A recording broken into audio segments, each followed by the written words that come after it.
necessidade da loja surgiu de uma ideia que eu tinha juntamente com meu ex-marido de ter um pequeno comércio para a gente sobreviver. Porque eu era representante comercial, ele também. E os dois gostavam de vendas. E aí a gente era muambeiro no final de semana. Os dois tinham a venda na veia, né? Sim. Aí a gente queria, no final de semana, ir para o Paraguai buscar muamba. A gente fazia o trabalho de puxar de sacoleiro, né? E aí ele disse, vamos pensar em a gente ter uma portinha pequenininha para a gente, né, ter o nosso pequeno comércio. E foi assim que a gente começou a primeira loja, mas a gente nem imaginava. Para nós, a ideia era ter uma só. Uhum. Joinville? Joinville. A primeira foi na Rua Fátima, ela fica bem perto do Restaurante do Nego, que é um restaurante muito conhecido em Joinville. Só que ela já começou, de certa forma, grande, porque ela era uma loja de 150 metros quadrados, então era muito mais do que a gente imaginava. Já tinha bastante conteúdo, já tinha bastante produto nela, né? E a história dessa loja é engraçada porque a gente comprou essa loja sem ter dinheiro para comprar. Meu Deus, como foi isso? Nossa Senhora, que loucura. Sem ter dinheiro para comprar. Porque nós tínhamos 2 carros usados, né? Eu tinha o meu e ele tinha o dele. O meu não estava quitado. Mas todo mundo que tem um parente tem chance na vida de começar alguma coisa. Tem aonde socorrer, né? Sempre tem uma base. Sempre tem uma base. E aí, a mãe dele era aposentada. Tinha uma reservinha de dinheiro e ela tinha um CPF limpo no banco. E aí ela disse, o banco me ofereceu um dinheiro pelos aposentados para mim financiar. Então, foi assim que a gente fez. A gente deu os 2 carros de entrada, ficamos a pé, pegamos uma parte de dinheiro da economia dela emprestada e ainda fizemos parcelado um financiamento no Banco Itaú, onde ela recebia o benefício, para descontar do benefício dela, parcelado em 60 vezes para pagar.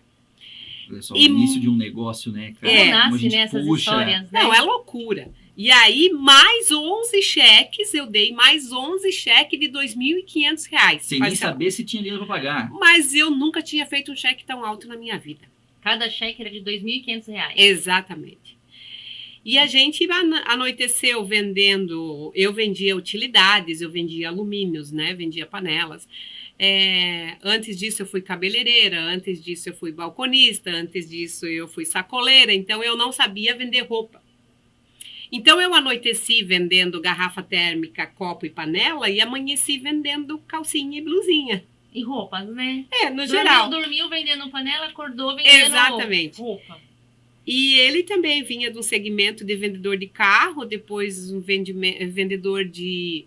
Ele vendia tudo que tem numa agropecuária, ele vendia na parte de cozinha, né? Então era churrasqueira, grelha, espeto, toda essa parte ele vendia. Guarda-chuva. E aí imagina outro dia vendendo roupa.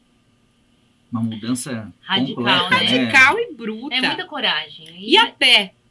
Porque a gente tinha dado os 2 carros no negócio, então a gente... Entrou com a cara e com a coragem no negócio. A gente tinha 2 chances. Ou dava certo, ou dava certo. Exato. A gente não tinha... E essa é uma mensagem que fica para quem está com a gente aqui, ouvindo a nossa programação e também curtindo um pouco da Dona Norma, que é a proprietária da Dona Coisas e Tal, aqui na 94.5, que é a do risco, né?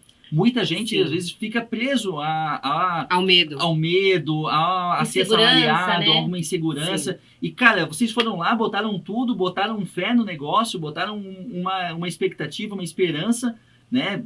Fez uma porrada de cheque que não sabia nem de onde ia tirar. Muita dívida. E como que foi acontecendo depois disso? Foi muito trabalho.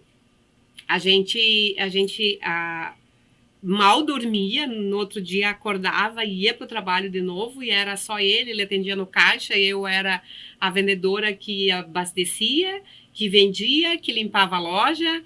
Então a gente trabalhava muito, e a gente trabalhava de segunda até domingo ao meio-dia. E uma lição importante que eu aprendi quando... Naquela época a gente comprou essa loja, então era a época da loja do 10, né? Tudo era R$10. Né? Sim, por isso o nome. Era Stop 10. E aí eu me lembro que a gente comprou a loja, a gente não tinha dinheiro nem para trocar a fachada, que era do antigo proprietário.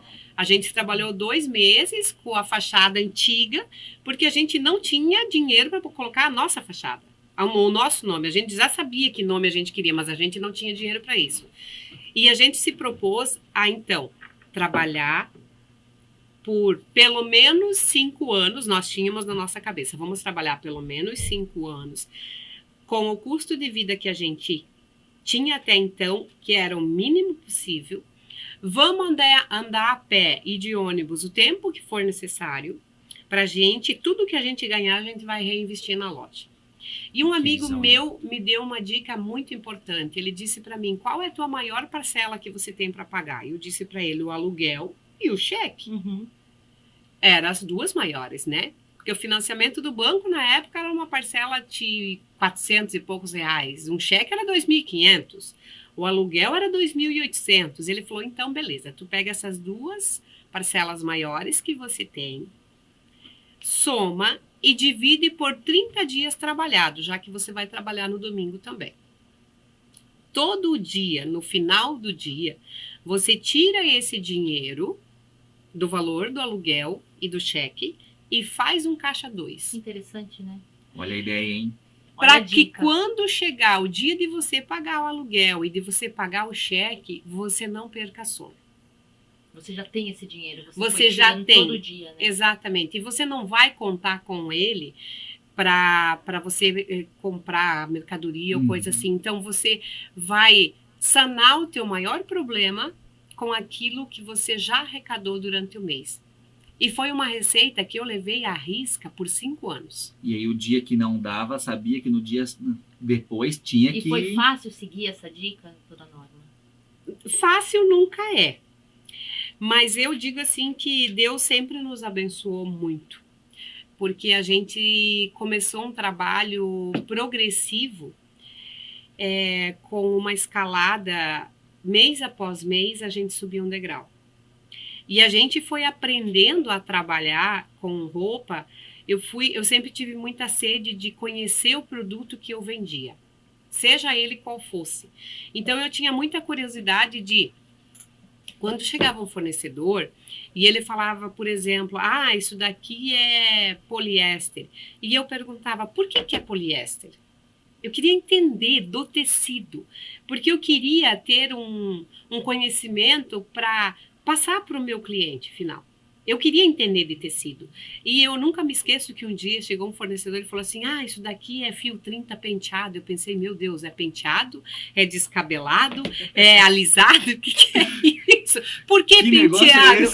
Por que fio 30 penteado? E aí ele foi me mostrar, com os vídeos que ele já tinha no celular, o processo de confecção da trama do tecido, por que ele se chama, por causa da qualidade do fio, da trama do tecido. Então tem o cardado, tem o penteado, tem o poliéster com algodão. Foi aprendendo o negócio na prática. Por quê? Porque eu queria ter uma explicação para o meu cliente para ser persuasiva o porquê que o meu produto era bom. Isso eu sempre tive vontade de... Entender a história dele, né? Saber qual é o produto, qual é a matéria-prima, para poder passar isso, né? Já tinha essa visão lá em 2006 na primeira loja, e que isso tá muito em alta. Quando a gente fala hoje em storytelling, quando a gente fala hoje em DNA de marca, em DNA de produto, em saber a procedência de cada produto, em que o comportamento do consumidor hoje está muito voltado a isso. Ao consumidor olhar o rótulo do produto, olhar atrás de onde ele vem, como ele é produzido. Exatamente. E tu já tinha essa visão lá atrás, né? De trazer isso ao cliente, porque o cliente também ele quer saber mais história sobre aquilo, tem sempre pessoas em volta daquilo, tem sempre uma história, tem sempre algo que pode ser relevante naquela situação, né? E sabe por quê também? Porque eu sempre gosto de passar a verdade. Então, por exemplo, no moletom, a mãe me perguntava assim, ele encolhe? Eu levava essa pergunta para o meu fornecedor, eu queria saber se encolhia. E por que encolhia? Então, e para mim passar a verdade para a mãe, sim, ele vai encolher, ele tem chance de encolher 2 a 3%. Por quê? Porque ele é composto de algodão. Mas não era tanto para mim conhecer, mas sim para mim saber poder passar a verdade para o cliente, sabe? Então, foi uma coisa que eu aprendi a gostar de buscar esse conhecimento e assim trazer essa verdade para o nosso cliente. E aí fomos crescendo e tomou uma proporção assim, a gente, quando foi em outubro do mesmo ano de 2013, dia 1º de outubro, a gente abriu a segunda loja. Lembra que eu tinha dado 11 cheques? Uhum. 8 meses depois eu comprei a segunda loja. Então eu não tinha terminado de pagar a primeira, eu fui louca o suficiente para comprar a segunda. Fez mais 11 cheques. Mas eu tinha mais parente na família, né? Aí, então o segredo é ter uma família grande. Aí como o primeiro tinha ido na minha ex-sogra, aí eu fui pro lado do meu irmão. Aí foi pedir dinheiro emprestado pro irmão, pro cunhado. E aí fomos para a segunda loja. E aí eu fui ousada o suficiente de dar um cheque maior que isso, né? E com prazo menor para pagar até o Natal essa loja. Só que a primeira loja estava indo tão bem que eu entendi que se a gente tivesse duas, a gente ia duplicar o nosso ganho. E assim a gente partiu para a segunda loja. E foi aonde eu trouxe a minha nora para me ajudar nessa segunda loja, para ficar no caixa e trabalhar junto com meu ex-marido. E aí eu comecei a ter a ideia que a gente tinha que expandir isso para a família, dar essa oportunidade para a família também. Porque os meus filhos, até então, o meu menor ainda não trabalhava, mas o meu mais velho já trabalhava e era CLT. E a minha nora também tinha saído do CLT para vir trabalhar comigo. E aí eu falei, a gente tem que levar isso para eles. E foi aonde a gente começou a ideia da terceira loja. Só que a gente não tinha capital para isso. E aí a gente já tinha banco. Né? Porque nessa altura, quando a gente começou a primeira, eu não contei para vocês, mas eu não tinha CPF, ele também não. E a gente nessa altura já tinha conseguido limpar o nosso CPF. Então já conseguia ter uma conta em banco. E aí a gente não tinha mais parente para pedir dinheiro emprestado, mas aí a gente tinha o banco para pedir dinheiro, já tinha crédito no banco. E aí nós abrimos a terceira loja para eles 100% financiada. 100% financiado. E aí agora a gente já tinha poder para comprar para 3 lojas. Eu estou falando isso de 2013, que foi a primeira, até julho de 2014, quando a gente abriu a terceira. Ascensão meteórica, né? Em 1 ano e meio na terceira loja. A terceira loja. E aí a gente foi trabalhando com 3 lojas por mais um bom tempo. Até eles casaram 1 ano e pouco depois, aí foi aberta a 4ª loja. E no meio disso, meu irmão morava no Mato Grosso, ele era caminhoneiro, e aí estava cansado da estrada, eu falei, cara, a gente está ganhando um dinheiro legal aqui, é muito trabalhado, a gente não descansa. Porque a gente entendia que tudo que a gente fizesse não precisava pagar ninguém para fazer, então a gente queria a gente fazer tudo. E aí ele aceitou a ideia de vir conhecer, trabalhou com a gente como funcionário por 3 meses, ele e minha cunhada para aprender o negócio, e lá fomos nós, montar uma loja para ele. E assim foi indo. Depois, tudo como Stop 10, então todo mundo usava o mesmo nome, porém sempre cada um tinha a sua. A gestão da loja em si era de cada um. Era de cada um, exatamente. E aí depois, isso a gente chegou em 2017, já com 5 lojas na rede, e aí veio a minha irmã do Paraná em 2018, também estava com um problema lá na família e tal, e querendo mudar um pouco, eu falei, vem para cá, vamos trabalhar. Fomos lá, 100% financiada no banco também. E nesse ano aconteceu o meu divórcio, de 2018. E aí houve uma divisória, então meu ex-marido ficou com uma loja, e eu fiquei com a outra. Porém, a família seguiu unida junto, trabalhando. E seguimos e fomos adiante. E aí eu já estava acostumada com 2 lojas. Foi aonde eu, para repor aquela que eu tinha deixado para ele, então, na divisão de bens, eu abri uma em Piraberaba e trouxe meu filho mais novo para trabalhar. Depois a minha irmã já conseguiu abrir mais uma no Vila Nova, no outro ano. Quando foi final de 2019, entre nós todos, nós tínhamos aí 8 lojas. Aí vem os desafios da empresa familiar, né? Nem sempre a gente combina em tudo, né? Aí começamos a ter algumas ideias diferentes. E aí eu falei, não, eu acho que é hora de vocês seguir o caminho de vocês e a gente segue o nosso, para a gente continuar em paz como família.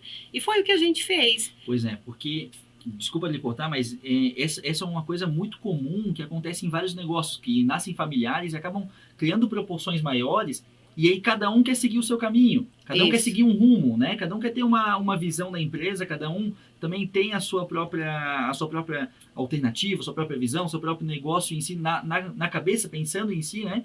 E aí isso pode ser que num todo seja problemático, né? E como que vocês conseguiram, né, manter essa união, essa harmonia, né? Afinal, houve as divisões, né, mas se dividiu, né, são 8 lojas, né, e basicamente 8 famílias, e se dividiu apenas em 2, ou seja, manteve uma união ainda, né? E como que mantém essa união até hoje, né, de todo mundo conseguir remar para o mesmo barco e para a mesma direção? Olha, eu tenho uma coisa que eu acredito muito, que a gente precisa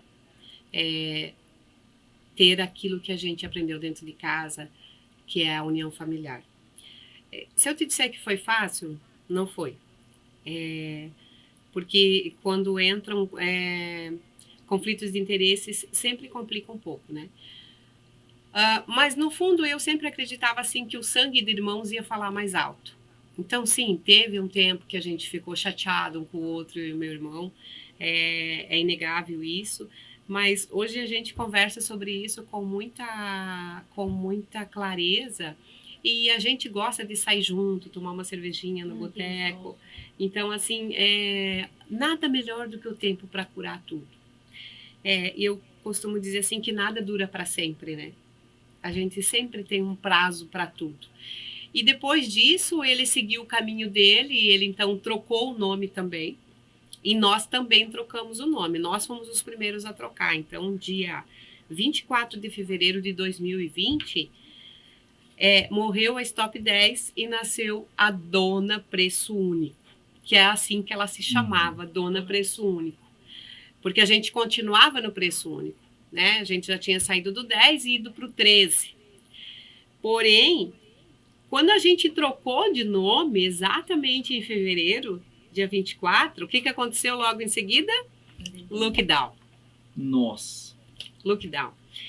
E aí veio todo o problema da inflação, do aumento de preço e a gente remou ainda o 2020 nesse patamar de preço único, mas aí quando foi 2021 a gente não aguentou mais, porque a gente deixou de vender a gente tinha um produto de A a Z. Aí, por conta que subiu o preço, a gente foi tirando o produto A, B, C, D, E, F, e daqui a pouco a gente ficou com menos da metade do alfabeto para vender na loja por preço único. E a gente percebeu que com isso a gente começou, além de cair muito as nossas vendas, a gente começou a gerar uma insatisfação para os nossos clientes. De não ter aquilo. Porque eles nos conheciam como uma empresa que tinha uma variedade e não tinha mais. Então, gerava um descontentamento. E a gente entendeu que a gente arriscava, explicava para o nosso cliente o porquê é que a gente tinha que mudar de preço, ou a gente estava fadado a fechar, como muitas empresas no Brasil fecharam. Então, a gente precisou, dentro da pandemia, reinventar o nosso negócio. E aí a gente pensou, vamos começar a trazer de volta os produtos que a gente já tinha, trabalhando com a mesma política de preço, porque quando você trabalha com o preço único, a tua margem é baixíssima. Então, a gente seguiu com a mesma política de margem baixa, porém, abrindo de novo o leque de variedades dentro da loja. E é assim que a gente tem feito. Eu me lembro quando eu fiz a primeira live explicando para o público o porquê que a gente tinha que mudar. O público teve uma aceitação perfeita e a gente tem uma sorte muito grande que Deus nos abençoa muito em tudo que a gente faz. Eu sou uma pessoa que eu oro muito, peço muito a direção para Deus, para onde que eu vou, como que eu vou conduzir as coisas. E nesse momento, eu confesso para vocês que o medo bateu, a insegurança bateu de novo. A gente se sentia perdido, sem saber o que fazer, e já com 8 lojas, 9 lojas de novo, que hoje nós temos na rede, você tem aí em torno de... Nós temos hoje próximo de 80 funcionários, então você tem que manter a folha de pagamento em dia. São você 80 precisa, famílias, né? e você precisa fazer alguma coisa para pagar isso em dia, e você precisa reinventar o teu negócio. E aí, graças a Deus, a gente explicou para o público entendeu, e o público gosta muito da história da dona. Então, ela gerou uma identificação com o público, principalmente o público feminino, muito maior do que era Stop 10. E hoje a gente tem aí essas 9 lojas. Então, depois mesmo de ter essa divisão com o meu irmão, ele tem a empresa dele, nós temos a nossa, e a gente conseguiu aí abrir mais essa loja aqui em Barra Velha. Então, em agosto do ano passado, a gente abriu. Dentro da pandemia, a gente abriu a loja em agosto aqui e em dezembro em Navegantes.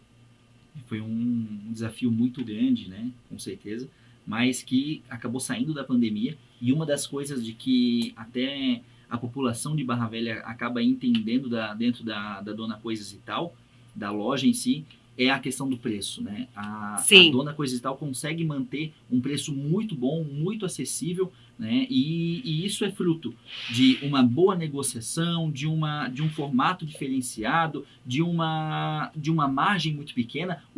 Qual é a receita que a gente consegue ter esse preço lá na gôndola tão baixo assim? Então, Wellington, só voltando atrás, tu veja que a gente precisou passar por uma outra reformulação de marca de novo, porque a gente então era dona preço único, e aí teve que sair do preço único. E agora, o preço único não faz mais sentido. E lá vamos nós de novo pensar. Como a gente brincava muito sempre, a gente faz muitos vídeos engraçados, né? Agora até tem um tempo que a gente não faz mais, eu e os meus filhos. Coisa e tal e coisa, e a gente queria brincar, né? Um é o tal, o outro é o coisa, então a norma e o coisa e o tal, e aí a gente brincou com esse nome, e então ficou Dona Coisas e Tal.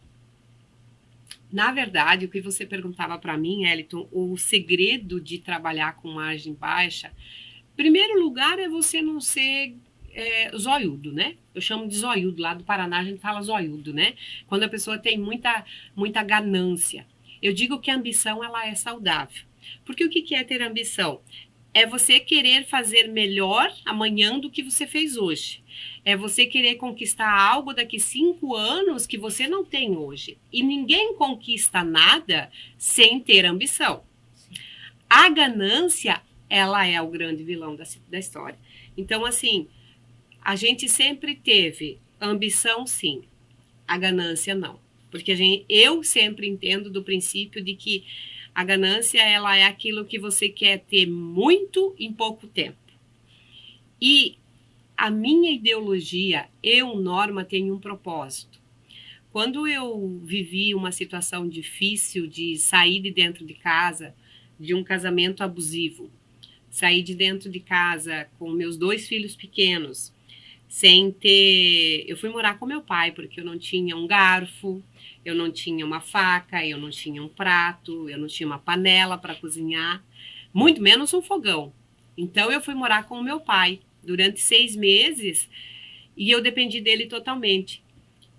E eu sabia, e eu trabalhava no meu salão e sabia o quanto era difícil para mim comprar uma roupa nova para os meus filhos, porque eu tinha que me preocupar em manter o mínimo que era a comida para eles, a alimentação deles. E era uma festa quando eu conseguisse comprar uma roupa. Eu passei muitos anos da minha vida sem poder comprar uma roupa. Eu ganhava sempre roupa usada dos primos, né? Sempre. Dessa parte eu não posso me queixar porque nunca faltou. Nunca faltou. E eles também não eram aquelas crianças que achavam que, não gostei. O que vinha, eles usavam. Mas a minha missão, quando eu entendi, muitas pessoas chamam de propósito, né? A minha missão como loja, eu penso exatamente naquilo que eu vivi.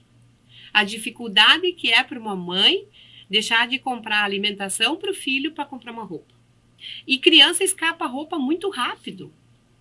Então, eu entendi que a minha missão era pensar justamente nessas mães e nesses pais que precisam comprar uma roupa para o seu filho e que tem dificuldade porque ganha pouco e gostaria de ver o seu filho bem vestido, no entanto, não consegue comprar.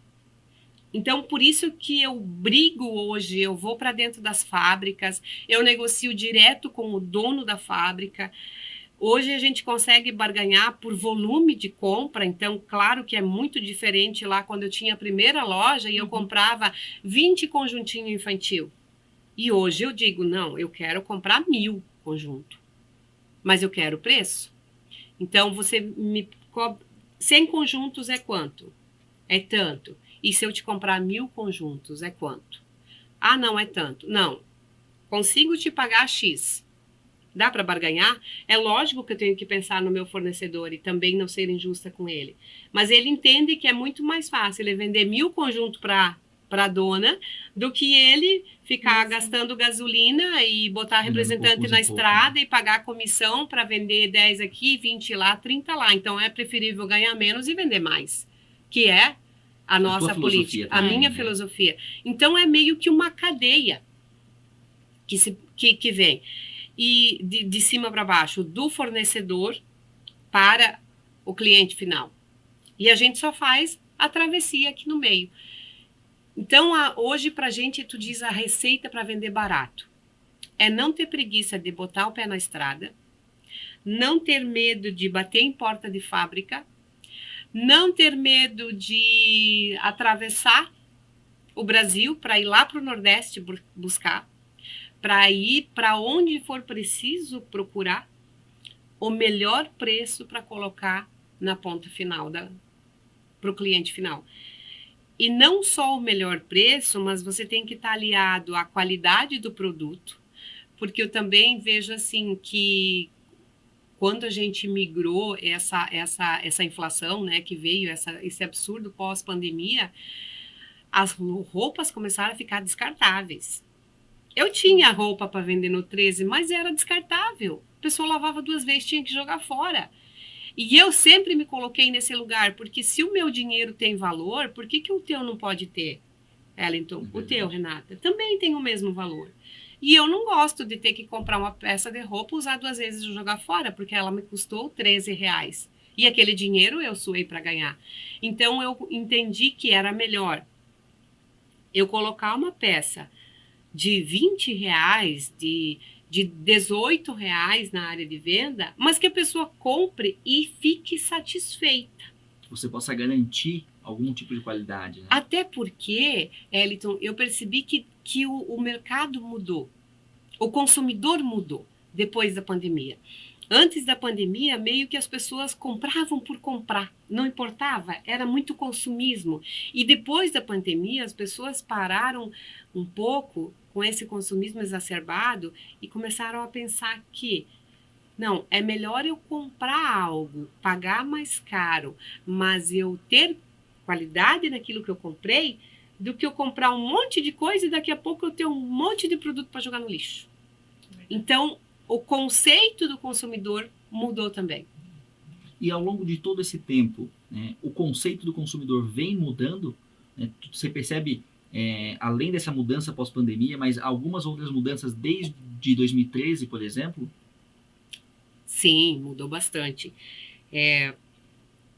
Eu acho que tudo é uma evolução, né? Tudo é uma evolução. Eu lembro assim que na época da loja do 10 era mais consumismo ainda. As pessoas compravam, não importava se ia usar.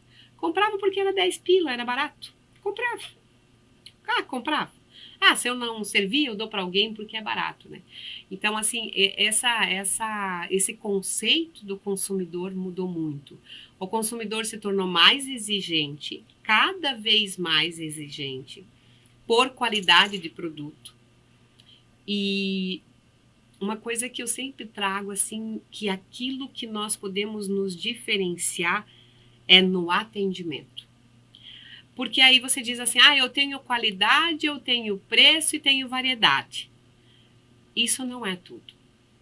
Porque se você não tiver algo para se diferenciar do mercado lá fora, você vai ser só mais um.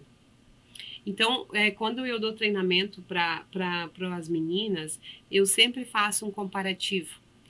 Se a gente tiver uma cópia dessa loja do outro lado da rua, exatamente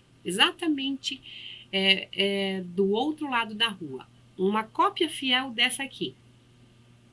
Tudo que tem aqui, tem lá.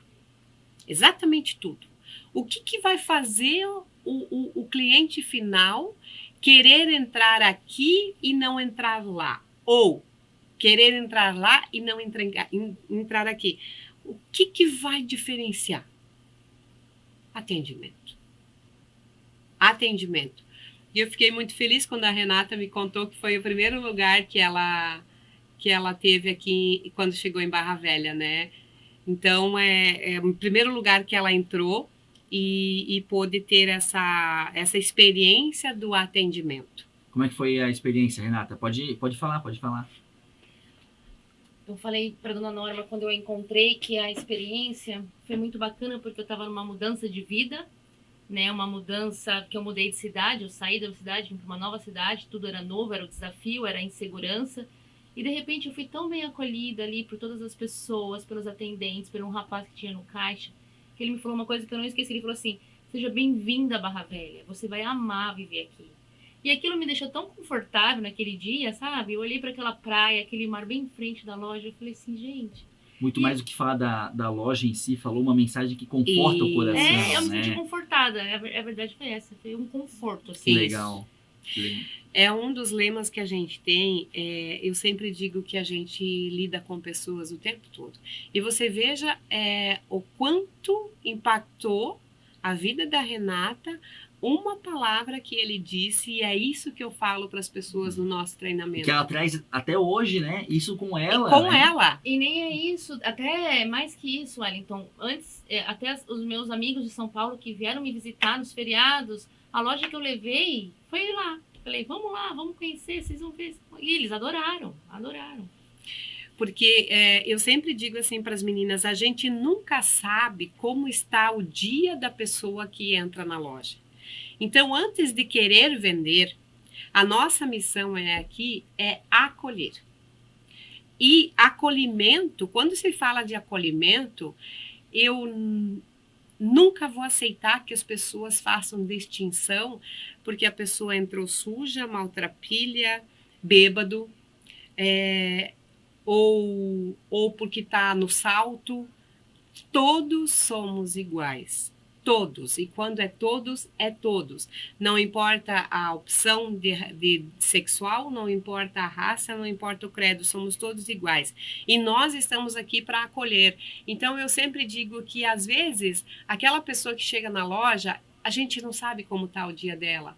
E o simples fato de você dar um sorriso para a pessoa e dizer, seja bem-vinda aqui. Que custo tem isso para a gente, que né? Que custo tem Pois isso? né? Que te custa isso? Nada. E mudou minha tarde, né? Eu fiquei tão feliz. Exato, muda Olha a cabeça só. das pessoas, muda a vida das pessoas naquele dia, né? Exatamente. Muda o dia. E às vezes a gente teve uma experiência muito bonita que eu levo comigo. Na primeira loja do Fátima, tinha uma senhora que, por respeito à família, eu não vou falar, mas ela vinha na loja todo santo dia. Todo santo dia ela vinha na loja e ela não comprava, mas ela ficava ali. Ela olhava, conversava com uma aqui, conversava com outra lá, passava às vezes a tarde dentro da loja. Ela acabou virando a nossa mascotinha, sabe?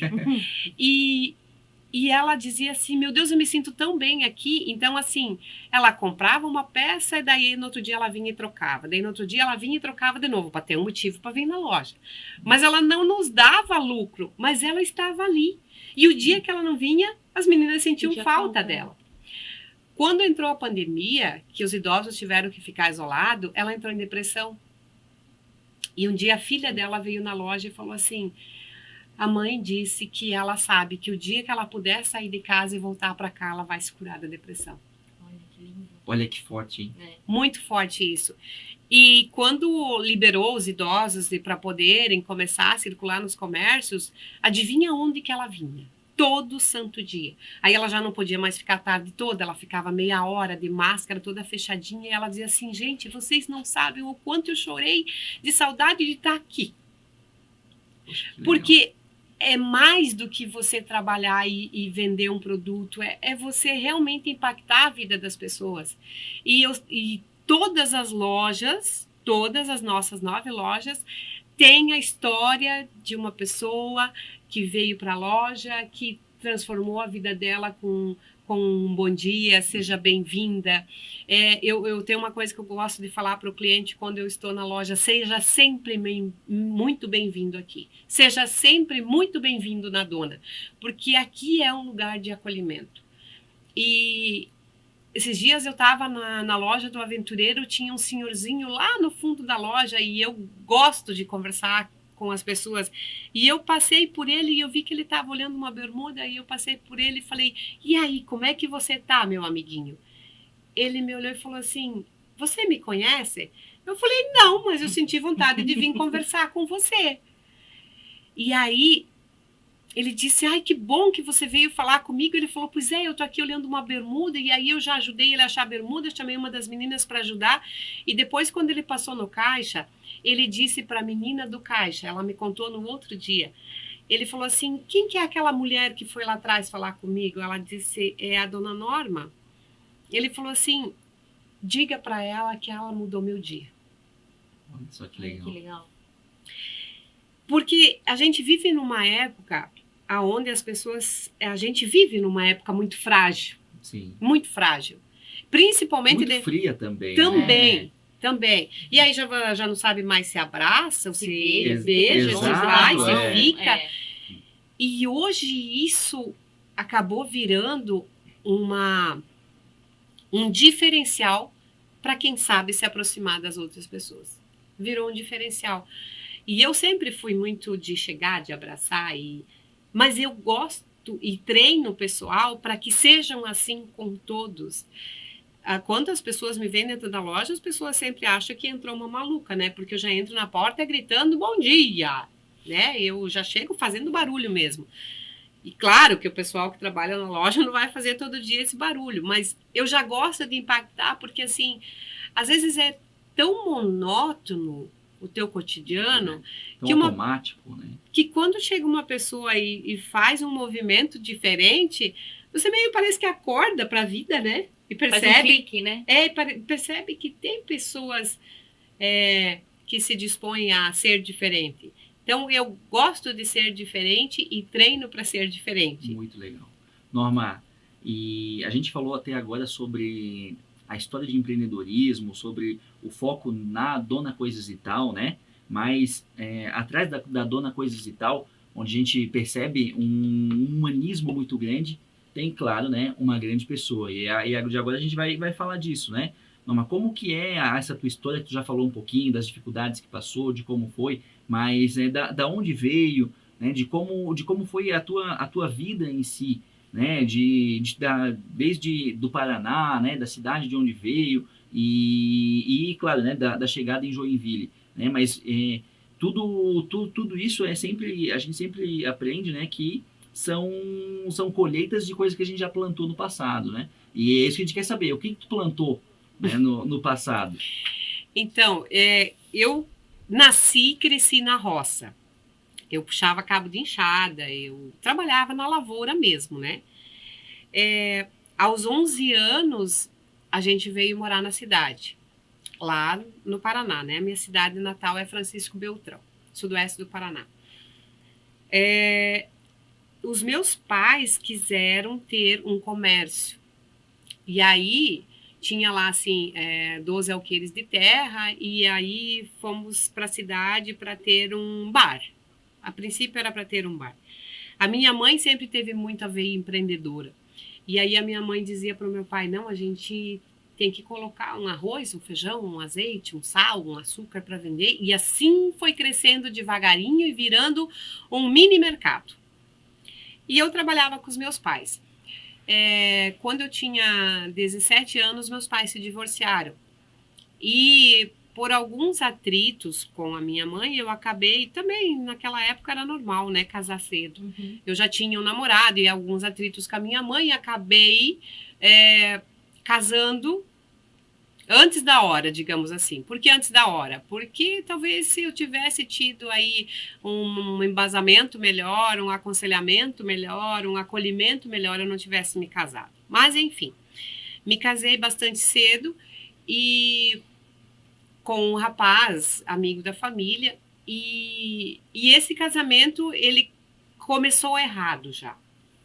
Porque já na primeira semana de casamento já vieram palavras de agressividade. Mas como eu tinha tido problemas com a minha mãe, eu não tinha como voltar para minha mãe e dizer para ela que eu estava sofrendo, que eu não estava gostando do que eu estava vendo. Então eu pensava que aquilo ia passar. E aí, meio que por orgulho também, eu fui deixando aquilo passar e aquilo foi ficando cada vez pior e as palavras cada vez mais agressivas. Não havia ainda violência física, mas palavras de baixo calão, de xingamentos. Engravidei do meu primeiro filho com quase 2 anos de casada. Mentira, 1 ano de casada. Quando ele nasceu, a irmã do pai deles me convidou a gente para ir embora para Foz do Iguaçu para trabalhar com ela. E aí fomos embora para lá. Foi aonde tudo começou a piorar, porque aí veio o alcoolismo e vieram as agressões e vieram cada vez mais intensas essas agressões, desde ameaças de arma, dormir com revólver debaixo do travesseiro, e aí foram anos de tortura. Nossa, que difícil. Fiquei lá 5 anos morando e eu tive uma força muito grande da irmã dele, que era a nossa patroa. Ela me ajudava, me defendia, e foi, eu digo, a importância de ter uma pessoa acolhe, né? que te olhe e que te acolha. Ela sempre foi mais do que uma mãe para mim. Ela que me incentivou a eu ter uma profissão. Porque até então eu não tinha planejamento nenhum para minha vida. Porque o meu planejamento era ser dona de casa e criar filho. Era o que eu pensava. Eu não tinha um planejamento. Muitas mulheres naquele tempo também, sim, né? E também a dependência, né? O que eu vou fazer sem ele? A minha mãe botou um bordão na nossa cabeça que ela dizia ruim com ele, pior sem ele. Nossa. Olha, que idiotice isso. As crenças que a gente é submetido na nossa infância fazem um grande estrago na nossa vida. Então, ruim com ele, pior sem ele. Era aquilo que eu tinha na minha mente. E quando deu 5 anos, a violência extrapolou de tal forma, mas essa irmã dele, ela me dizia assim, ó, você precisa ter uma profissão. Você vai viver isso até quando com o meu irmão?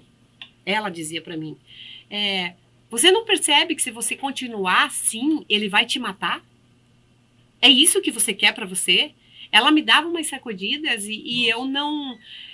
parece que eu não acordava, eu não acreditava que aquilo realmente pudesse acontecer com você, né? Sim. Ela via de fora, né? O que exato. Porque às vezes a gente dentro, a gente não consegue enxergar isso, né? Você fica tão manipulado e tão aniquilado pelo medo que você acha melhor ficar quietinho naquilo ali que você já sabe lidar com aquela situação, do que criar uma nova situação e sair daquilo. E aí ela me incentivou. O medo da mudança. Né? Muito. E o medo do enfrentamento, porque não era qualquer mudança, era uma mudança muito brusca e eu não sabia por onde começar.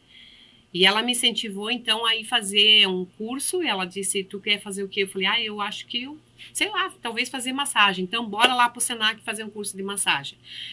Ela não gostava, mas ela foi fazer comigo. Por quê? Porque sozinha ele não me deixava ir. Então, ela foi fazer comigo para me acompanhar. Olha o que ela fazia por mim. Aí, depois ela falou, agora a gente vai fazer um curso de cabelo. Eu falei, mas eu não me vejo cortando cabelo. Ela falou, pois é, mas você se vê morrendo? Nossa. Vamos aprender? Vamos? Vou com você. E aí ela foi lá, inscreveu a gente num curso de cabelo e fomos fazer um curso de cabelo. E aí ela montou um salão nos fundos da loja, porque era um pavilhão enorme, então uma porta era a loja dela e nos fundos ela montou um salão. para mim trabalhar. Ela montou para mim trabalhar. E ela diz assim, tudo que tu vai ganhar é teu. Tu só compra os produtos para manter o salão e tudo que tu ganhar é teu. Mas sabe uma pessoa que lutou por mim mais do que eu mesma? Porque ela tinha noção do que podia acontecer comigo. Eu não tinha noção. E aí eu comecei a trabalhar nesse salão e o pai dos meus filhos, que era o irmão dela, todo psicopata, ele é muito pragmático, né? Então ele dizia assim, ó, quando der 5 anos a gente vai voltar para nossa cidade, que era a 300 e poucos quilômetros de Francisco Beltrão. Realmente, quando deu esse tempo, ele falou, agora a gente vai voltar. E aí eu me senti meio sem chão, porque ela, que era a minha grande defensora, eu tinha perdido. Sua protetora, né? A Sim, minha a protetora. base, né?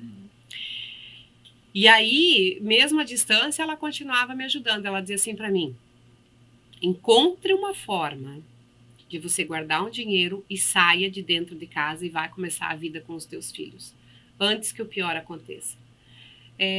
E eu tinha muito aquele conceito na minha cabeça de que, não, eu tenho que esperar as crianças crescerem para que eles entendam. E eu digo que são anjos que Deus manda para falar com a gente, porque Deus não vem falar com a gente com voz humana, mas Ele manda um humano falar com a gente. Ele manda a pessoa certa. Sim. E eu me lembro que um dia eu estava então já de volta na minha cidade, eu trouxe os móveis do salão, que eu já tinha conseguido comprar lá com o dinheiro que eu tinha conseguido trabalhando lá no salão dela. E aí eu montei o salão em casa.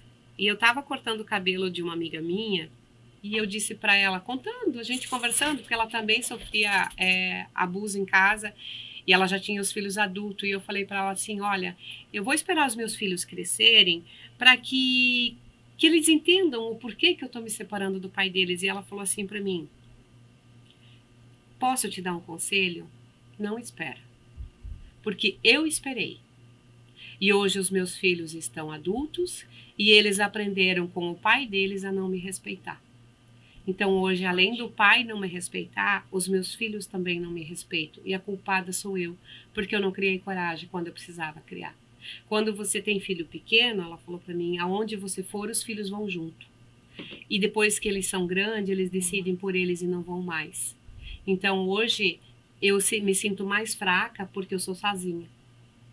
E aquilo foi tão impactante para mim, tão impactante, que eu comecei a pensar, eu tenho que fazer alguma coisa. E eu sempre tive muito apoio da família dele. Muito, muito, muito. Eu me lembro... fundamental nessa muito. A família dele era... E a família sabia que ele era sabia, errado, conhecia né? o perfil dele. Sim. Já. O irmão dele mais velho, eu digo sempre que foi um irmão que Deus me deu, era irmão dele, né? Mas era como se fosse meu. Ele sempre dizia uma frase para mim assim, dá teu grito de liberdade, mulher. Isso ele falava para mim assim, eu não sei quantas vezes, de tanto que ficou marcado na minha mente. Dá teu grito de liberdade.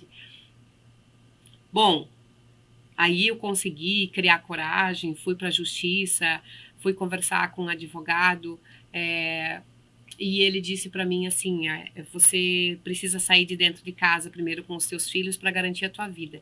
E aí meu pai veio e me tirou de dentro de casa, literalmente, tivemos que chamar a polícia, porque ele queria reagir, queria bater no meu pai e todo mundo, enfim. Foi um dia muito traumático, imagina tu ter teus filhos vendo e assistindo aquela cena. E aí... Aqui eu quero fazer uma fala. Eu vi um monge falando essa frase, Elton, e me marcou muito. E Renata. E aí eu lembrei do meu pai.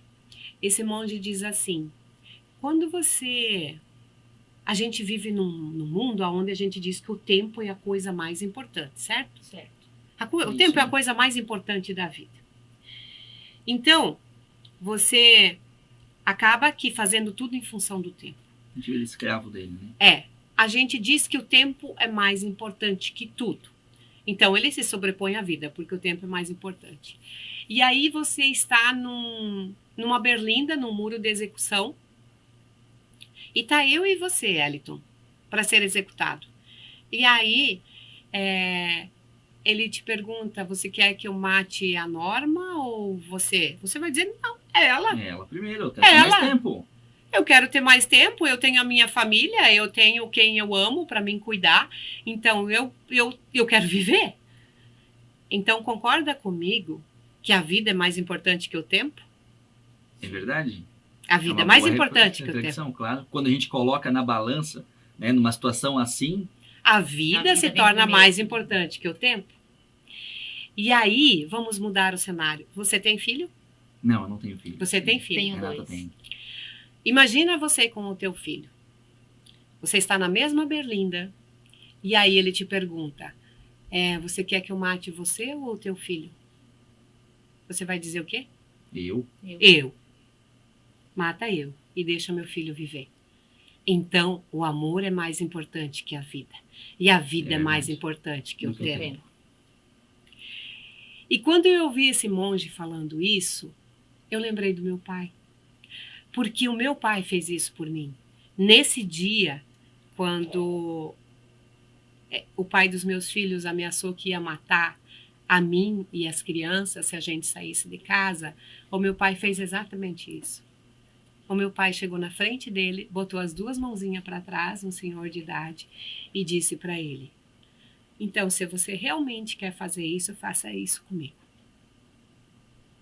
Porque eu já vivi bastante. Deixa minha filha viva para cuidar dos meus netos.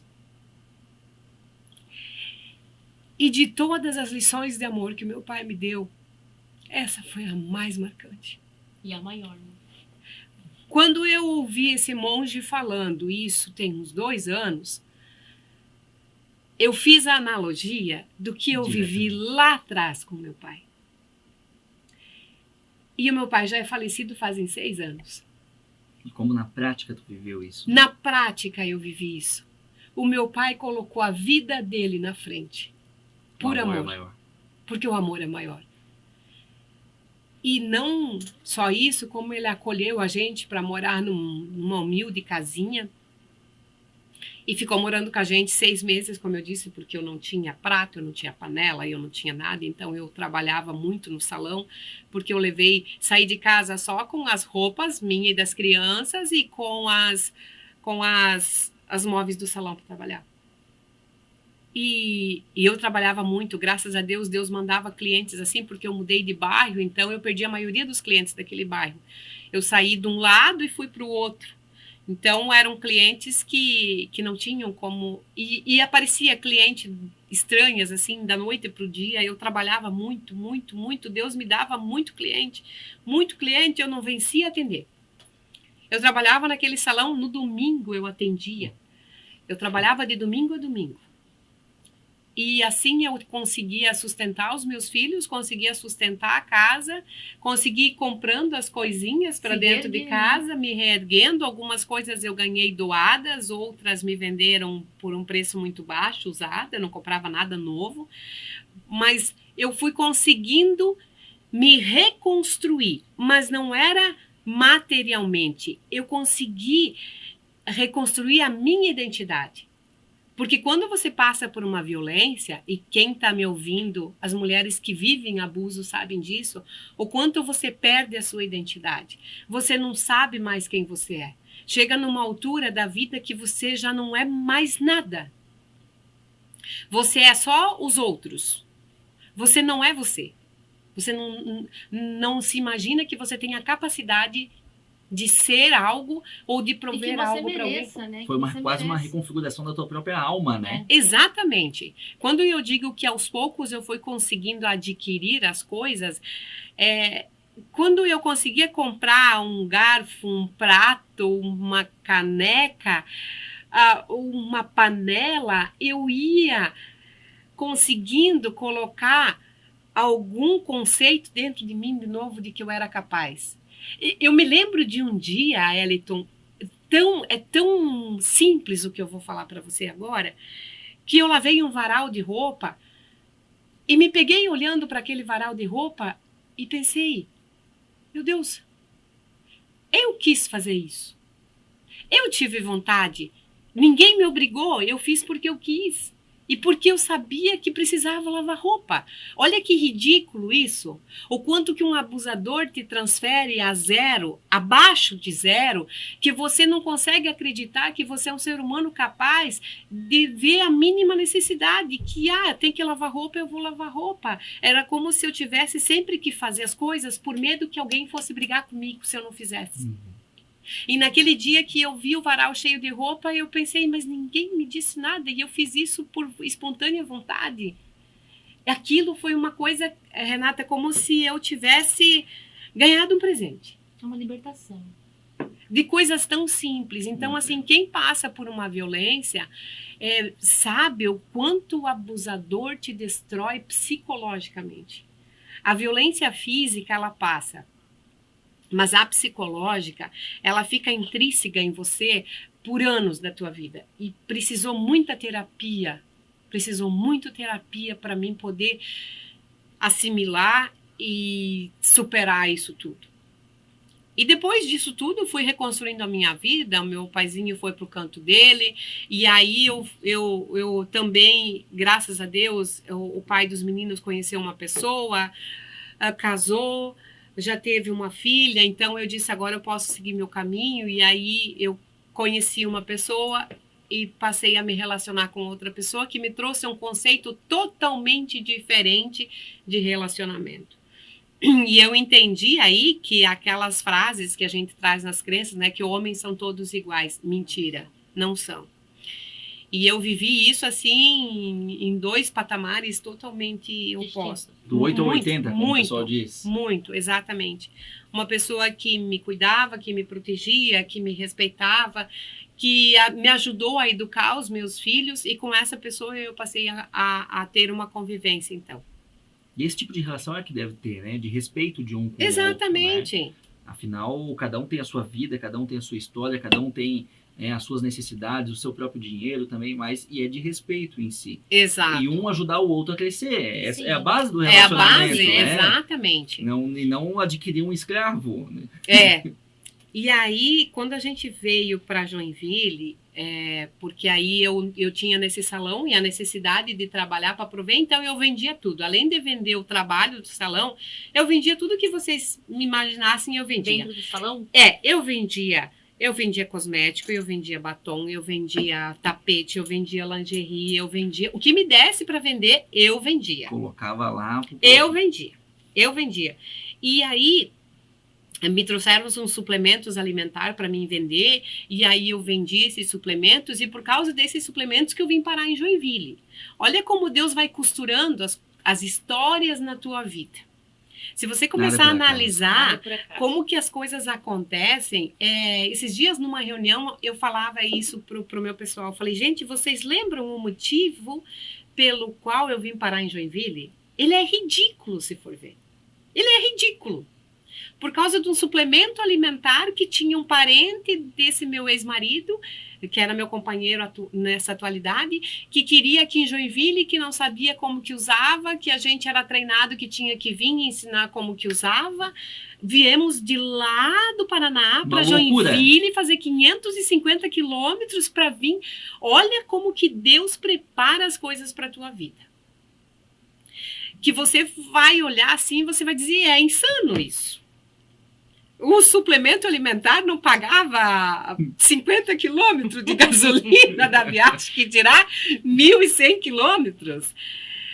Olha só, e aí por causa disso a gente veio para Joinville e ficou hospedado na casa desse primo dele, e aí já, claro, já reuniram os vizinhos, daí a gente já conseguiu vender mais um pouco daquilo ali para ter um dinheirinho, mas assim, entrava 10, gastava 20, sempre no vermelho. E aí, daqui uns dias já tinha mais gente que queria, já fazia 15 dias que estava aqui, eu com saudade das crianças, tinha que voltar, porque os meninos ficaram lá, sozinhos. Meu pai olhava de longe, minha irmã também, e o meu filho mais velho já trabalhava de garçom para prover o sustento da casa, para ele e para o irmão, e irem para a escola. E naquela época a gente não tinha celular, a gente ia para o orelhão, lembra do cartão? né? Tem gente hoje que nem sabe Nem do que sabe é o que é isso, isso. do que nós É estamos verdade. falando, né? Ia pro orelhão, botava o cartãozinho. Exatamente, Discava. isso, de 20 unidades ia É, aparecendo, isso aí. né? Caía Caindo. isso, diminuindo. Acabando os créditos, Isso. termina aí. Bem isso mesmo. E aí começou assim, 15 dias lá, 15 dias aqui. E chegou uma hora, isso começou lá em abril, quando chegou em outubro, fazendo isso direto, e eu falei para ele, eu não aguento mais. As crianças lá e eu aqui, ou a gente vai embora e busca as crianças e vem embora para cá, ou a gente vai embora, vai procurar um trabalho de CLT e eu não quero mais ficar longe das crianças. E aí foi nesse tempo que eu ficava aqui em Joinville, eu percebi que o quê? Se eu trouxesse os meus filhos para cá, eu tinha uma realidade diferente de lá. Lá é uma realidade totalmente agrícola, então dependia da agricultura para a gente ter dinheiro. Aqui era uma cidade industrial. Eu ia ter, faça chuva, faça sol, era uma cidade que girava o dinheiro. Era uma cidade com grandes faculdades. Aqui nunca ouvi tanto falar em curso técnico como eu ouvi em Joinville. E eu pensava, se eu não tiver condição de pagar uma faculdade, um curso técnico eu consigo. Então eu consigo colocar meus filhos no mercado de trabalho. E foi isso que eu vislumbrei, só isso. Eu não pensava em mim, eu pensava nas crianças. E aí foi um dia que eu liguei para eles e falei assim, ó, preparem as coisas de vocês que a gente está indo embora buscar vocês. E aí o meu filho disse, mas mãe, eu falei, não tem mais mãe, eu estou indo buscar vocês. Vai para a escola, pega as transferências e a gente vai vir embora para cá segunda-feira. Claro que foi difícil, meu filho mais velho teve até um princípio de depressão, chorava muito, porque imagina, você arranca eles do meio da seio da família, dos amigos, dos primos, tudo. E eu sempre dizia para eles assim, filhos, vai chegar um momento na vida de vocês que vocês vão me agradecer pelo que eu estou fazendo. Agora vocês não têm sabedoria para entender, mas lá na frente vocês vão entender. O que eu estou fazendo é para o bem de vocês. E esse dia chegou e não demorou muito. Porque logo a gente já conseguiu um trabalho para o Diego mais velho como estagiário. Foi aonde ele entrou na área de TI, toda a parte de manutenção, de segurança, e já foi arrumando um trabalho. E aí que as coisas foram acontecendo, e aí vendendo esses suplementos começou a não dar muito certo, porque mais dava despesa do que lucro. E olha os anjos da vida da gente. Veio outro anjo. Veio outro anjo. Desses suplementos que eu vendia, lá na minha cidade tinha uma amiga minha que ela era muito bem de vida, ela tinha uma fábrica de alumínio, porque lá é a terra do alumínio. E ela disse assim para mim, Norma, eu preciso um vendedor lá, tu não quer vender lá para mim? Eu falei para ela, eu não sei vender, guria. Ela olhou para mim e falou, tu não sabe vender? Eu falei, não, eu sei vender aqui, vim vender para você, mas eu não sei ir para um mercado vender. Ela falou, Norma, a venda mais difícil você faz, que é o corpo a corpo. Tu vai para um mercado oferecer panela de alumínio, todo mercado vende. Tu vai ter um sim ou um não. Então, vai você ter a vontade de escutar um monte de não para escutar um monte de sim. E eu falei, quanto tu me paga de comissão? Ela falou 10%. E aí eu já pensei, meu Deus, já pensou? R$500 eu ganhava 50, R$1.000 eu ganhava 100. E aquilo comecei a fazer números e contas na minha cabeça. E eu não conhecia, só que eu não conhecia Joinville. E aí eu falei, tá bom. Aí ela me deu lá um catálogo, uma tabela de preço e um mostruário de panela. E lá vim eu com as panelas embora para começar a vender. E comecei a sair, no outro dia, comecei a sair, procurar mercado. E eu pensava, meu Deus, para onde que eu vou? Eu não sei voltar para casa. Mas eu vou. Eu não pensava muito. Na verdade, não é que eu não pensava, é que Deus não me deixava pensar, Ele só me dava coragem para ir, porque se eu parasse para pensar, eu não ia. E eu andava, eu tinha um Uno Bordeaux, que tinham batido na porta do carona, ele estava com a porta amassada, que ela não abria, então todo mundo tinha que entrar pela porta do motorista. Nossa. Porque a porta não abria, ela deu problema na dobradiça, então ela não abria. E aí ela era toda ferrujada, e eu não tinha dinheiro para arrumar, e eu andava com aquele uninho. Ele andava só com a luz amarela acesa da reserva. Ele tirava leite de pedra, eu não sei como que eu nunca fiquei sem gasolina. Eu me lembro de uma vez que eu parei no posto, ali embaixo na Paulo Schroeder, ali no Bemervalde, eu parei para colocar 1,5 litro de gasolina. Só para chegar. Eu contei as moedinhas e coloquei 1,5 litro de gasolina. Mas eu comecei a andar e aí eu não sabia voltar para casa. Olha que engraçado. Por isso que eu falo que talvez hoje a psicologia fala que tempos difíceis criam pessoas fortes. Porque a gente era obrigado a criar uma solução para aquele problema que a gente tinha. E aí eu não sabia voltar para casa. Não tinha GPS, nem o Waze, nem Google Maps, nem nada naquela época. E o trânsito de Joinville também não ajuda, né? Desde aquela época. E aí eu pensei, meu Deus, aonde é que eu tô, santo Deus? Liguei para casa, pro meu companheiro, e falei para ele, eu não sei aonde que eu tô, como que eu faço para voltar para casa? Eu liguei do orelhão, né? E ele falou assim para mim, calma, você faz o seguinte, você vai andando até você achar um posto de gasolina. Eu falei para ele, se eu não achar posto de gasolina, para em qualquer lugar e pergunta aonde que tem um posto. E aí você para no posto e pergunta, como que você faz para vir para o bairro Boa Vista, que era onde eu morava. Falei, tá bom. E aí, Catarina é bom para dar endereço, né? Toda a vida reta, tu vira à direita, depois tu vira para a esquerda. Cama para cá, para lá. Tu faz 2 esquinas, daí lá no sinaleiro tu pega a direita. Lá ia eu. Daqui a pouco, eu andei, mas eu já me perdi. Até achar um orelhão de novo. E liguei para ele de novo. Eu falei assim, eu me perdi de novo. Ele falou, tu foi no posto? Fui. Agora tu acha o próximo posto. E vai de posto em posto. E assim eu fui de posto em posto. Eu conheci Joinville parando de posto em posto de gasolina pedindo endereço. E sabem aonde que eu estava? Hoje eu sei aonde eu estava. Nesse primeiro dia, eu estava no Estevão de Matos. E eu precisava ir para Boa Vista. Olha quão longe eu estava. A Renata não conhece Joinville, né? Mas eu estava no fundão para cá, e eu da Zona Sul, e eu precisava ir lá para o outro lado. Então, assim, quando a gente tem um tempo difícil, você é obrigado a criar estratégias. E eu não tinha. Eu tinha que criar uma forma. E assim eu aprendi a perder o medo. Eu falei, mas agora ninguém mais me segura. E aí eu ouvia falar de uma tal de Guaramirim, que era do lado de Joinville, e eu falava, meu Deus, eu vou para lá, um dia eu vou para lá. E aí quando eu comecei a atender mais clientes, e apareceu mais um anjo na minha vida. A minha vida foi feita de anjos que Deus colocou.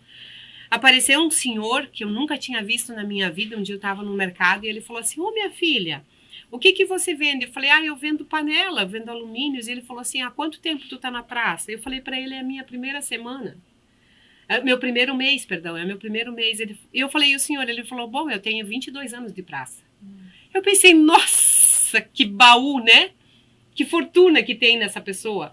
E daí ele falou assim, se você precisar de ajuda, eu posso te ajudar? E eu pensei comigo, mas assim, de graça? E daí eu falei para ele, mas eu não tenho dinheiro? Ele falou, mas eu não estou pedindo dinheiro, eu estou pedindo se você quer ajuda. Eu tenho uma lista de clientes que eu atendo, e se você quiser, eu posso te tirar uma cópia dessa lista para você. E você vai nesses clientes e diz que fui eu que te mandei, sou eu, Juarez. Esse seu Juarez, eu chamo ele de pai até hoje. É um senhor que eu amo de paixão, de Joinville. E ele é meu pai. E ele fez isso de graça por mim. Olha como Deus cria. Prepara, né? Por que uma pessoa foi com a minha cara do nada, mas ele me deu uma lista grossa de pessoas, de clientes de Itajaí, de São Francisco do Sul, da região inteira, até Rio Negrinho. E como Deus coloca pessoas, né, certas na hora certa, nos lugares certos, assim, são os momentos que eu vejo Deus agindo, assim, fisicamente na vida da gente. E esse senhor me deu essa lista e disse, tu vai lá nesse, e diga que fui eu que te mandei. E quando você chega com uma indicação, as portas se abrem na hora. E assim, no primeiro mês eu vendi 10 mil de alumínio. E ganhei R$1.000 de comissão, que era uma fortuna. Para mim era uma fortuna. Porque vamos combinar que é muito dinheiro quando você não tem nada. No segundo mês eu já vendi 40 mil de alumínio. Nossa! Eu nunca vi tanto dinheiro. Nem sabia o que fazer com o dinheiro. Não. Tudo bem que foi véspera de Natal, então era natural que todo mundo comprasse, né? Porque era véspera de Natal. Mas eu pensava assim, meu Deus, é muito? Da onde tudo isso? Arrumou a porta do Uno. Arrumei a porta do Uno. E eu fui crescendo na praça e as pessoas, por isso que eu falo a importância da verdade. Eu sempre procurei ser muito verdadeira com o meu cliente. Se ele dizia assim, ó, me manda um bule, eu mandava um bule. Eu nunca botei 2 no pedido. Nunca. Se ele me pedia um, era um que eu ia mandar. Então eu sempre fui muito verdadeira e eles foram aprendendo a confiar em mim. E trabalhei, e aí comecei a aprender a ir para Guaramirim, eu já estava indo até para Itajaí. Eu abri 23 municípios, era a minha praça. E aí eu saía de segunda e voltava de sexta. No começo eu não tinha dinheiro para parar em restaurante e comer, nem pensar. Eu saía de casa de manhã, eu fazia pão caseiro no final de semana. Saía de casa, o meu almoço era 2 fatias de pão com 2 fatias de mortadela e uma garrafa de água. Era o meu almoço. E isso me fez ter mais tempo na hora do almoço para mim rezar. Porque era a hora que eu parava e eu falava com Deus. Eu dizia, Deus, eu não sei para onde que eu vou agora. Então, vai na frente e abre as portas para mim, que eu chegar. Você sabe o quanto eu preciso. E quantas vezes, assim, eu passei 2 horas durante o meu almoço falando com Deus o tempo todo, o tempo todo, o tempo todo. E eu dizia, Deus, eu sei que hoje eu só tenho um pão com mortadela para comer, mas vai chegar um dia que você vai colocar fartura na minha mesa. Mas o mais importante era que os meus filhos em casa tinham arroz, feijão e ovo frito para comer. Eu estava comendo pão com mortadela, mas eles tinham o que comer. Uma comida mais variada, digamos assim, sim, né? Sim. Como diz meu filho, um dia a gente botava o feijão embaixo, outro dia o feijão em cima para ficar diferente. Um ovo no meio. E quando fazia 5 anos que eu estava na praça, então com os alumínios, veio uma empresa de São Paulo e me convidou. Me ligaram do nada, dizendo para mim se eu queria conhecer a oportunidade de trabalhar com eles. E eu falei, mas eu não conheço São Paulo, nem nada. Ele falou, pois a gente vai sentar e conversar, se você quiser, só que você vai ter que vir aqui fazer uma semana de treinamento. Eu pensei, eu? Em São Paulo? Mas nunca que eu vou. Vão me matar, vão sequestrar meus órgãos, meus filhos nunca mais vão me ver, já desenhei o pior cenário. Louco. E aí, eles disseram, não, olha só, me chamaram para ir lá no hotel fazer a entrevista e eu falei para eles que eu tinha medo de ir para lá, e eles falaram, não, olha, é que o nosso representante está saindo.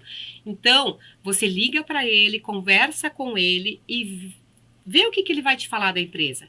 Mas aí eu já tinha um filho inteligente, que já mexia com informática, e ele falou assim, mãe, é simples, a gente digita aqui o nome da empresa no Google, e se essa empresa existe de verdade, ela vai aparecer.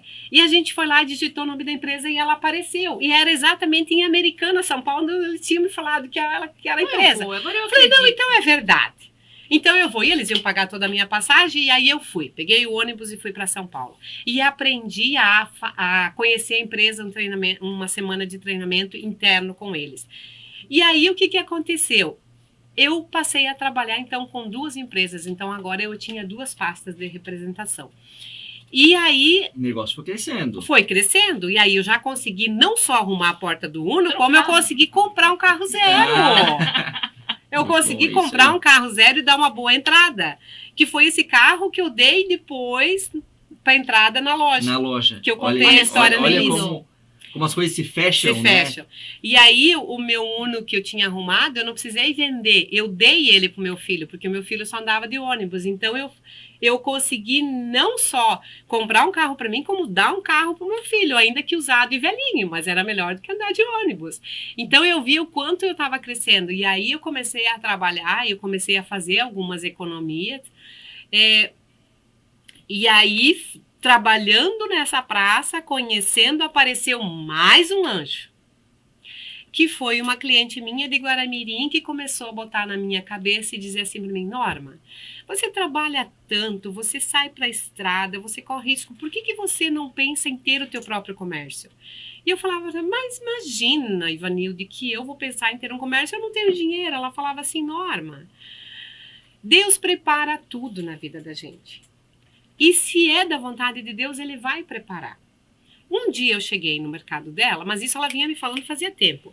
E o meu marido também falava da gente ter um comércio só para nós, como eu contei a história no início. Então juntou as duas coisas. E um dia eu cheguei na loja dela, eu vi que ela tinha no mercado uma seção de roupa e uma sandalinha de bebê. Eu falei, tá, agora tu vai botar loja junto com o mercado? Ela disse, não, é que isso daqui meu marido pegou em conta de um cliente que estava devendo, de uma loja de 10. Falei, loja de 10? Eu nunca tinha ouvido falar. Juro, gente. Eu tinha ouvido falar de 1,99. Loja de 10? Nunca tinha ouvido falar. Ela falou assim. Me chamou a atenção aquela sandalinha infantil, porque ela era molinha, ela era macia, uma borracha macia. Eu falei para ela, mas isso daqui é só R$10? Ela falou, sim. E é meu marido que vende? Eu falei, como assim? Ela falou, não, é que ele representa umas empresas lá do Nordeste, umas fábricas, ele é representante. Olha aí, ela disse, se tu botar uma loja de 10, o fornecedor de calçado você já tem. As ideias. Olha as ideias. Olha as ideias. Olha, Anne. E tem mais uma coisa, ela falou, tem um ex-funcionário nosso, meu Deus, a gente tá estourando o tempo, né? Não, a conversa tá boa, vamos pra cima. Ela disse, tem um ex-funcionário nosso que quer vender uma loja lá em Joinville. Porque ele era nosso funcionário, ele tem 3 lojas de 10 e quer vender essa loja. Eu vou falar para o meu marido para fazer contato com ele e falar contigo. Eu falei, não manda ligar para mim, mulher, que eu não tenho dinheiro. Ela falou assim, minha filha, não se preocupe, que se precisar avalizar teu nome, eu avalizo. Eu pensei, Jesus. Vim embora de lá e a gente embarcou no carro e foi para o Paraguai, que estava na hora de ir para o Paraguai buscar muamba. Lembra que eu contei que a gente ia para o Paraguai buscar muamba para acrescentar a renda? Já vendia de tudo. Já.